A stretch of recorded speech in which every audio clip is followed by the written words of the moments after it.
Andrew Kirby from Atomica, and I'm going to be showing you guys how to make goulash with dumplings. For the goulash, what we're going to do first is sear off some meat. So take your meat, cut it into 1-inch cubes. While you're doing this, you're going to want to have your pot heating up. Let's grab our canola oil, lube up our pan a little bit, take our cut up beef right into the pan. Next, we're going to want to add a little bit of salt to it. And you don't want to disrupt it too much. Well, just let it do its thing. It's going to start browning the meat and rendering off any excess fat that we don't need. So while this is happening, what we can do is grab our onions and our garlic and start prepping them for the pot. So you want to take your onion, maybe just a rough dice. It doesn't need to be very fine. Just every now and then, just work your meat a little bit. You're going to notice that the beef is starting to brown. Like that, what you want is get some nice caramelization on the meat like that. Add back our onion that we just chopped up. You want to take some garlic cloves in the meantime as well and chop them up nice and fine, like so. Pop them in the pot and just stir them around so they get to know each other a little bit. So now that the onions, the meat, and the garlic are starting to cook down a little bit, what we're going to do is add a little bit of smoked paprika. Just a tiny bit. I would say that's probably 2 tablespoons worth. Okay, so now that the paprika has been cooked into the onions, garlic, and the meat, the beef a little bit, what we want to do is take some chicken stock that I've heated up on a separate burner. It doesn't need to be hot going in, and it actually doesn't technically need to be chicken stock either. What you can do is go to the grocery store, in the same aisle that they have their soups or broths, you can get little bouillon cubes and just add them to the water. Same idea. Chicken stock, however, is always more flavorful and preferable. Add your chicken stock into the pot. So at this point, what we have is a very brothy, somewhat soup-looking product. What you want to do is bring it up to a simmer and then cover it and let it braise in the pot for about an hour and a half to 2 hours, depending on how big of a batch you're making. So while that's doing that, what we want to do now is make our dumplings, or as my grandma calls them, knödels. What we do for that is take some day-old bread, like so. Chop up some parsley. I use Italian parsley. It's a flat leaf. It's not very curly. It's really easy to work with and preferable. Throw some parsley in there.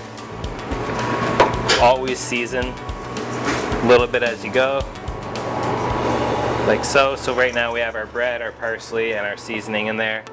Grab yourself an egg, crack that into there. Now that's not going to be wet enough, so what we do is, you don't have to use milk, but if you have it kicking around, add a little bit of milk into there too, just to moisten it up. So what we're going to do is start working all that moisture into the bread, so it absorbs it. From here, what we're going to do is start adding some flour to bring it back to consistency that we're looking for. You're looking for almost a dough consistency. So right off the bat, add a good amount of flour. All-purpose flour works. Bread flour works. Any flour you have kicking around at home is going to work nicely. And you kind of start to get this dough forming, which is what you want. At this point, we have our goulash simmering. We have our dumplings ready to be balled. If you have a little bit of water kicking around, lightly coat your hand with water. That'll keep any of this dough that we've formed here from sticking to your hands.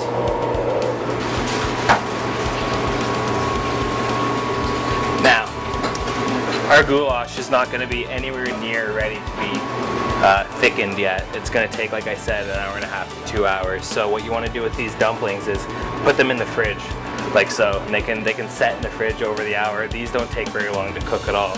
However, I'm going to show you what to do with them once they're out of the fridge. So what you want to do is take your dumplings over here to this pot of boiling water that you have going. Salted boiling water.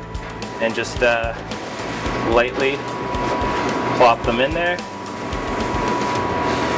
Like so, and turn it down, because all you want to do is have that at a gentle simmer. The dumplings in the water are going to take roughly about 10 to 12 minutes at a low simmer. Once they start to float up at the top, they're going to be ready to be taken out. I wouldn't suggest dumping them into a colander. I would suggest gently grabbing them, whether they're with tongs or a spoon or anything you have that can take them out of the water. Just be very gentle with them is the key. So now that our dumplings are cooking away, our goulash is simmering away. It's been about an hour. What we're going to want to do is develop a thickening agent for our goulash, and that's called a roux, which is equal parts butter and flour. So you can take a pan, put it on low heat, say about 2 tablespoons worth of butter into a pan. And what we'll do is just gently melt that down. You don't want it to start to brown or to separate. Once it's not in solid form anymore, or just beforehand, what you can do is take equal amounts of flour. So let's say that was roughly half a cup of butter. Take half a cup of flour and just gently start incorporating it into your butter. Turn down your heat a little bit at a time, let it dissolve a little bit more. So after about 4 or 5 minutes on very low heat of cooking out your butter and your flour, what you end up with is a finished product called a roux. Alright, so now after about an hour and a half of our goulash simmering, what we're going to do is add our roux to it. At this point the roux is room temperature, so you can hold it in your hand. And what you want to do is bring your liquid up to somewhat of a simmer. Just kind of drop little bits and pieces of your roux into there and dissolve them in with your whisk. So we're ready to plate our final dish. We have our goulash that is nice and thick now. After we've added the roux, it's been about an hour and a half to 2 hours. The meat is nice and tender. We have a nice stew-like consistency due to our thickening agent. So here's how we're going to plate it. We have our dumplings that we've already cooked off and set aside. We'll just put them on the bottom of the plate like so. Next, what we're going to do is take some of our goulash. And you just want to kind of smother it like so. And if you're having friends over and you want to be fancy, some nice little chopped up chives. So that is our goulash and dumplings.